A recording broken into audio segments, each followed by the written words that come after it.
After 50 years together, Tom and Margaret were celebrating their anniversary with their 3 children, now all grown, successful, and busy with their own lives.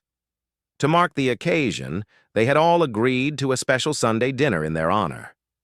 As the evening began, their eldest son, Michael, rushed in, slightly out of breath. "Happy anniversary, Mom and Dad," he said, giving them both a quick hug. "I'm so sorry I'm late. Had an emergency at work, barely made it in time, didn't even have a chance to get you a gift." Tom chuckled and patted his son on the back. "Ah, don't worry about it, son. The important thing is that we're all together." A few minutes later, their second son, David, arrived. He looked sharp in his tailored suit, a clear sign he had just flown in from Los Angeles. "Mom, Dad, you both look amazing," he said with a smile. "I barely made my flight, and with everything going on, I just didn't have time to get you a present." Tom simply waved it off. "It's nothing, son. We're just happy you're here." Finally, their daughter, Emily, burst through the door. "Happy anniversary, you two," she exclaimed, dropping her bags on the floor. "My boss is sending me out of town tomorrow, so I was so busy packing that I completely forgot to get you anything." Once again, Tom reassured his children. "It really doesn't matter. The best gift is having the 5 of us together." The meal went on, full of laughter and reminiscing about old times. After dessert, Tom set his fork down, cleared his throat, and looked at his children with a serious expression. "Listen up, kids. There's something your mother and I have been meaning to tell you for a long time," he began. "You see, when we first met, we had nothing. We were dirt poor. But we loved each other. And despite our struggles, we worked hard to raise you 3 and send you to college. Through all the years, your mother and I knew how much we loved each other, but we never actually found the time to get married." A stunned silence fell over the table. The 3 children stared at their parents, wide-eyed. "You mean we're bastards?" Michael finally blurted out. Tom leaned back in his chair, smirked, and took a sip of his wine. "Yep," he said, "and cheap ones, too." Jack sat across from his best friend Brian at their usual spot in the cafe. Stirring his coffee absent-mindedly, he sighed. "You know, Brian," he said, "I trust my wife. I really do. She's been nothing but good to me, but still, there's always that doubt." Brian nodded knowingly. "Yeah, I get it. Even when you don't have a reason, that little voice in the back of your head just won't shut up." A couple of weeks later, Jack had to leave town for a business trip. Before he left, he met up with Brian again. "Listen, I need a favor," Jack said. "While I'm gone, could you keep an eye on my house, just to make sure nothing unusual is going on? I mean, I trust my wife, but, there's always that doubt." Brian agreed, and Jack left town. 2 weeks later, Jack returned and met up with Brian right away. "So," Jack asked anxiously, "did anything happen?" Brian hesitated. "I don't know how to say this, man, but I've got some bad news." Jack's heart sank. "Go on," he urged. "The day after you left, a car I didn't recognize pulled up in front of your house. The horn honked and your wife ran out and got in. They drove off together." Jack's stomach twisted. "And then, later that night, the same car came back. I watched as your wife and a man got out. They went inside and a light turned on. That's when I ran up to the window to get a better look." Jack clenched his fists. "And I saw your wife kiss him," Brian said carefully. "Then he took off his shirt.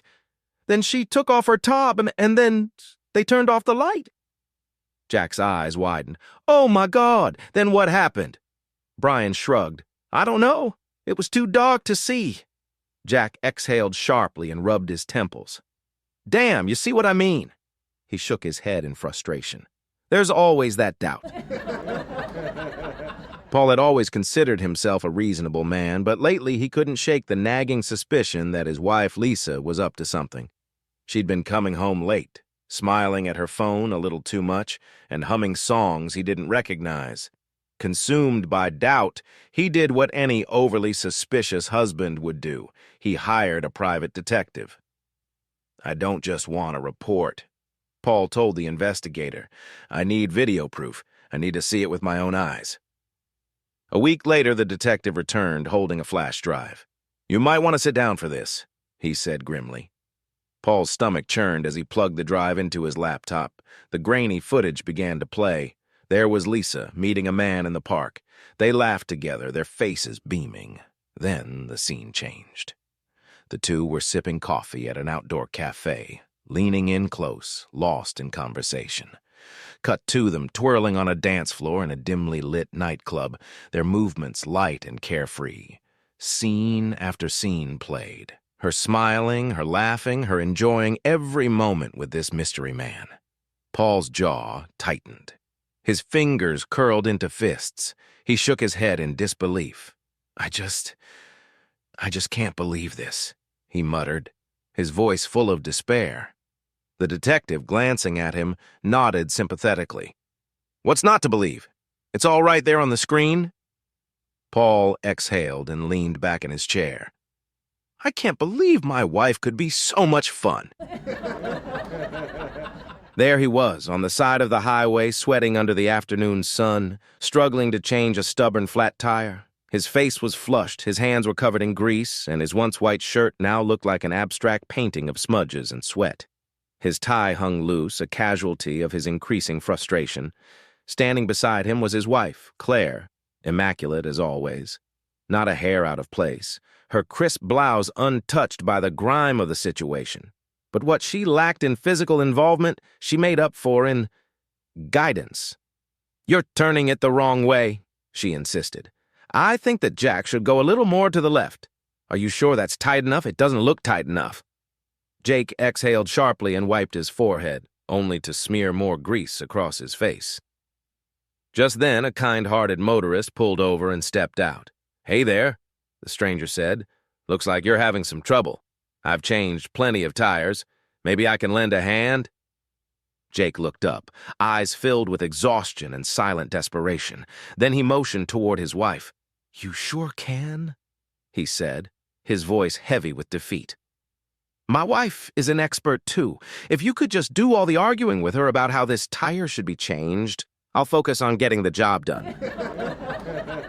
The other day, I accompanied my wife to the salon for a haircut. Since watching haircuts isn't exactly my idea of a good time, I settled into a chair in the reception area and picked up a magazine.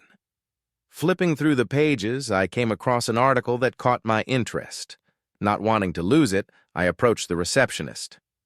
"Hey, would you mind if I took this next door to make a quick photocopy?" I asked. She looked at me over the rim of her glasses. "Sure," she said, "but I'll need you to leave some ID, maybe a driver's license or a credit card." I chuckled. "Oh, that won't be necessary. My wife is here getting her hair done," I said confidently. The receptionist gave me a knowing smile.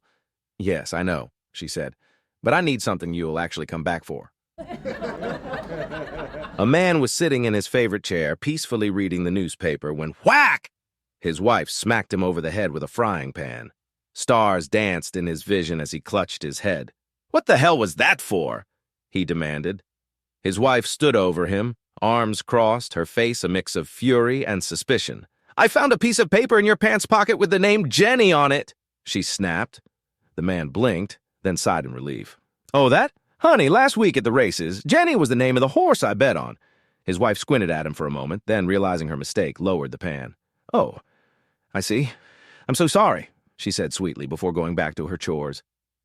3 days passed. The man was lounging on the couch, watching TV, when suddenly, wham! His wife clobbered him with an even bigger frying pan, knocking him clean out. When he finally came to, groggy and dazed, he looked up at her in horror.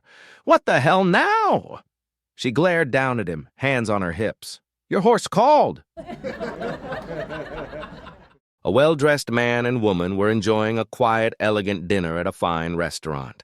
Soft music played in the background, candlelight flickered on their table, and the evening seemed perfect. That is, until the waitress, while taking an order at a nearby table, noticed something odd. The man was slowly sliding down his chair. At first, she thought she was imagining it, but no. Inch by inch, he was sinking lower, his posture wilting like a deflating balloon.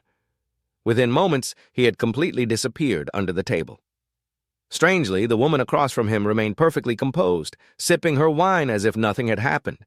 The waitress hesitated, glancing around. No one else seemed to notice. Finally, she decided to step in. "Excuse me, ma'am," she said softly, leaning down. "I think your husband just slid under the table." The woman looked up, completely unfazed. Without missing a beat, she replied, "No, he didn't. My husband just walked in the door."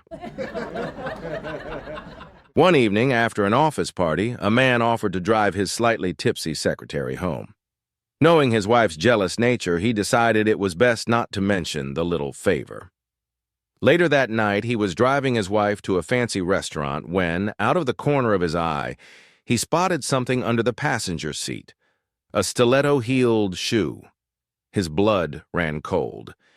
Panicked, he quickly waited for a moment when his wife wasn't looking, snatched the incriminating shoe, and hurled it out of the window. Relieved, he exhaled, crisis averted.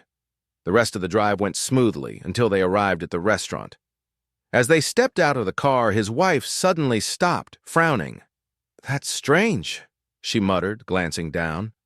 Then she looked up at him, a hint of irritation in her voice. "Have you seen my other shoe?"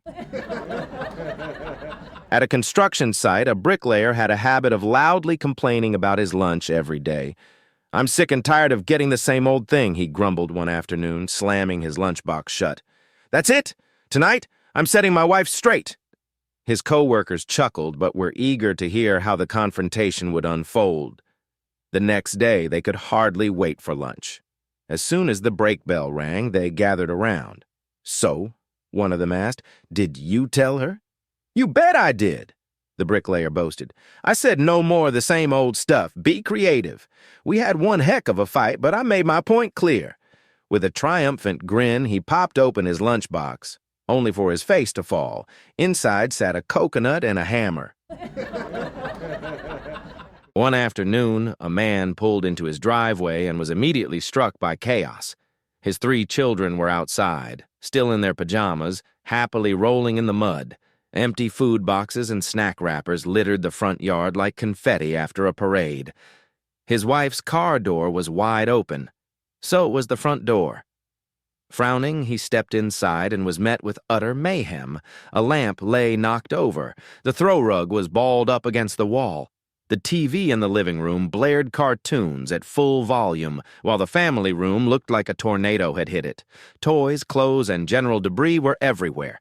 He made his way into the kitchen and his jaw nearly hit the floor. Dishes overflowed in the sink. Breakfast food was smeared across the counter. Dog food was scattered all over the floor. A broken glass lay under the table, and somehow there was a pile of sand by the back door. Heart pounding, he rushed upstairs, stepping over yet more toys and discarded clothing. Was his wife okay?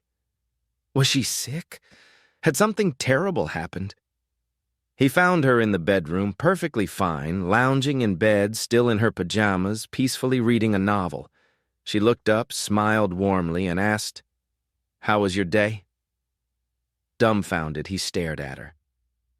"What on earth happened here today?" She smiled again, completely unbothered. "You know how you come home every day and ask me, what in the world did you do all day?" "Yes," he replied hesitantly. She closed her book, stretched, and grinned. "Well, today, I didn't do it. I didn't." Monday morning, I ran into my coworker Don at the office. I was about to ask him how his weekend went when I noticed the massive black eye, the bruises on his arms, and a nasty cut over his other eye. He looked like he had been through a war. "What the hell happened to you? Were you mugged?" I asked, genuinely concerned. Don winced as he shook his head. "Worse." "Worse? Were you hit by a car?" I pressed. He let out a slow breath. "Barb and I went up to that little bed and breakfast in Nevada City for the weekend. You know, just a quiet getaway. Jill and Lauren met us there." I raised an eyebrow. "Okay, so how did that turn into this?" He nodded as if preparing himself to relive the trauma. "Well, Sunday morning, we were all seated at the breakfast table. Me, Barb, Jill, Lauren. and this young couple on their honeymoon. Real lovey-dovey pair. They couldn't stop gazing into each other's eyes. At one point, the groom turns to his new bride and says, "Would you please pass the sugar?" I smirked. Smooth. Yeah, right? We all smiled, and Barb gave me that look. You know, the one women get when they think something is hopelessly romantic. I nodded. I know the look. So then, Lauren looks at Jill and says, "Please pass the honey." I could already see where this was going. Barb lets out this dreamy sigh, resting her chin in her hand, staring at me expectantly. Don continued. And, well, I panicked. I felt my stomach tighten with secondhand embarrassment. Oh no, Don nodded grimly. The last thing I remember before waking up in the emergency room was turning to Barb and saying, "Please pass the tea bag." Frustrated and fuming, Sarah sat at the kitchen table, arms crossed. Her husband, Jake, was late again. No calls, no texts, just the usual radio silence. She had had enough. With a sharp sigh, she grabbed a notepad and scrawled out a message. "I've had enough. I'm leaving you. Don't bother coming after me." She placed the note on the dresser where she knew he'd see it. Then, driven by a mix of anger and curiosity, she crawled under the bed to wait. She needed to see his reaction. Minutes passed. Then she heard the front door open. Footsteps shuffled through the kitchen, then into the bedroom. Her heart pounded as she watched his feet approach the dresser. Silence. Then the rustling of paper as he picked up the note. A long pause, then a faint chuckle. Sarah frowned. What the hell is so funny?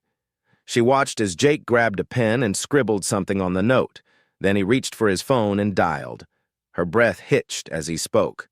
"She's finally gone." "Yeah, I know. About bloody time." Sarah's stomach dropped. "What?" "I'm coming to see you," he continued, his voice suddenly lighter. "Yeah, right now. Put on that sexy French nightie. I love you. Can't wait to see you." Sarah's mouth went dry. "That cheating—" The bed creaked slightly as she fought the urge to jump up and rip him to shreds. Instead, she waited, shaking with rage, as he grabbed his keys and strolled out the door. Moments later, the sound of the car driving away left the house in crushing silence. Tears burning in her eyes, she crawled out from under the bed, snatched up the note, and read what he had written beneath her message. "I can see your feet under the bed. We're out of beer. Be back in 5 minutes. Love you." Mary sat across from the doctor, wringing her hands.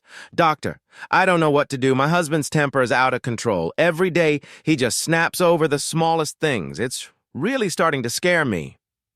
The doctor nodded sympathetically. "I see. How bad does it get?" "Well," she sighed. "Yesterday, I accidentally left a spoon in the sink, and you'd think I'd set the house on fire. The day before, he got mad because the remote was on the coffee table instead of the armrest. It's like living with a ticking time bomb." The doctor leaned back in his chair, stroking his chin. "I think I have just the cure for that." Mary sat up eagerly. "Really? What is it?" The doctor smiled. "It's simple. The next time your husband starts getting angry, pour yourself a glass of water.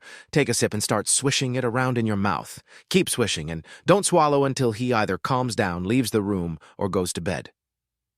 Mary blinked. "That's it, just water." "Just water," the doctor assured her. 2 weeks later, Mary returned to the clinic looking fresh, relaxed, and almost glowing. "Doctor, you are a genius," she gushed. "Every time my husband started getting angry, I swished with water. I swished, and like magic, he calmed right down. No yelling, no fighting, no broken dishes. How does a simple glass of water do that?" The doctor chuckled. "The water itself does nothing. It's having to keep your mouth shut that does the trick." Strolling through London's Soho district on a very windy day, the young lady's dress kept flying up to her waist, exposing all because she didn't have any underwear on. As a gentleman passed by, he nodded to her and said, "Airy, isn't it?" "What did you expect?" she replied. "Feathers?" Jane walked into the pharmacy with a determined stride, heading straight for the counter. The pharmacist, an older gentleman with wire-rimmed glasses, looked up and gave her a polite nod. "Good afternoon, ma'am. How can I help you?" She leaned in slightly and, in a calm, steady voice, said, "I need some arsenic." The pharmacist blinked. "Arsenic?" "Yes." He frowned. "And, what exactly do you need arsenic for?" Jane didn't hesitate. "It's for my husband." The pharmacist's eyes widened, and he took a nervous step back. "Your husband?" He let out a dry chuckle. "Lady, I really hope you don't mean what I think you mean." Jane simply nodded. The pharmacist sighed, rubbing his temples. "Look, I'm an honest man. I can't sell you arsenic, and even if I could, I wouldn't. You can't just waltz into a respectable pharmacy and expect me to hand over poison. What on earth made you think this would work?" Without a word, Jane reached into her purse, pulled out a photograph, and slid it across the counter. The pharmacist picked it up, his face still full of disbelief until he saw what it was. A clear, full-color photo of Jane's husband in bed with his wife. There was a long silence. The pharmacist slowly looked up, then back down at the photo, then up at Jane again. Finally, he cleared his throat, straightened his glasses, and said, "Lady, why didn't you tell me you had a prescription?" One evening, as they lounged on the couch, Priya turned to her husband, Raj, with a curious expression. "Darling, I have a question," she said, tapping her chin thoughtfully. Raj glanced up from his phone. What is it?" Priya sat up. "I was thinking about Hindu mythology. When Lord Shiva stands with Parvati, he always holds a trishul, his mighty trident." Raj nodded. "Okay. And when Lord Vishnu stands with Lakshmi, he has his Sudarshana chakra, his divine discus." "Right," Raj said, intrigued. "And when Lord Rama stands with Sita, he carries his bow and arrow." "True." "But," Priya continued, "when Lord Krishna stands with Radha, he has no weapon, just a flute. Why is that?" Raj smirked and leaned back. "Oh, that's an easy one." "Really?" Priya raised an eyebrow. "What's the answer?" Raj grinned. "Shiva, Vishnu, and Rama all stood with their wives, so they needed weapons. Krishna, he was standing with his lover. Big difference." Priya stared at him for a moment, then picked up a cushion and smacked him with it. Raj laughed. "See? That's exactly why they needed weapons." When Lisa first met David, she was drawn to his strength. He was confident, decisive, a true man's man. She felt safe with him, knowing he could handle anything. Years later, she filed for divorce. "He's so controlling," she complained, "always making decisions, never listening to me." David, on the other hand, had fallen for Lisa's delicate charm. She was petite, soft-spoken, and graceful. He loved how she looked up to him, how she leaned on him for support. But years later, he sighed, signing the divorce papers. "She's so helpless," he muttered. "Can't make a single decision on her own." Lisa once adored David's ambition. "He'll provide such a good life for us," she had gushed to her friends. "Now, all he cares about is work," she huffed. "He's married to his job, not me."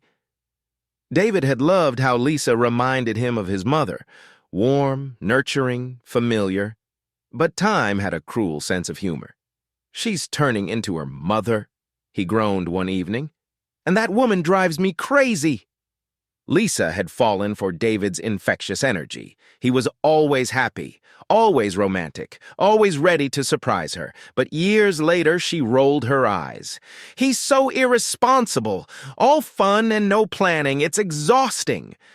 David had appreciated Lisa's steady, sensible nature. "She keeps me grounded," he had told his best man at their wedding. But now, she's just boring, no excitement, no adventure, just routine, routine, routine. Lisa had once loved how David was the life of the party, charming everyone with his wit and stories. Now, she sighed, glancing at the empty side of the bed. "He never wants to come home from a party." Some people embrace aging with grace, while others fight it every step of the way.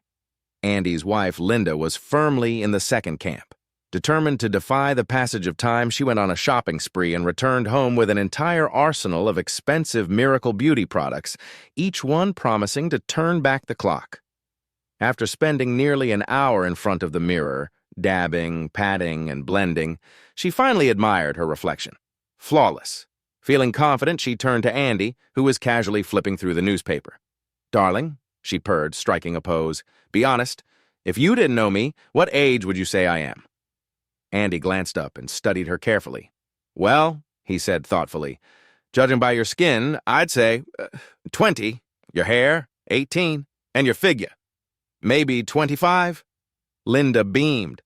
"Oh, you flatterer," she gushed, ready to shower him with affection. But just as she leaned in, Andy held up a hand. "Whoa, hold on there, sweetheart," he said. "I haven't added them up yet."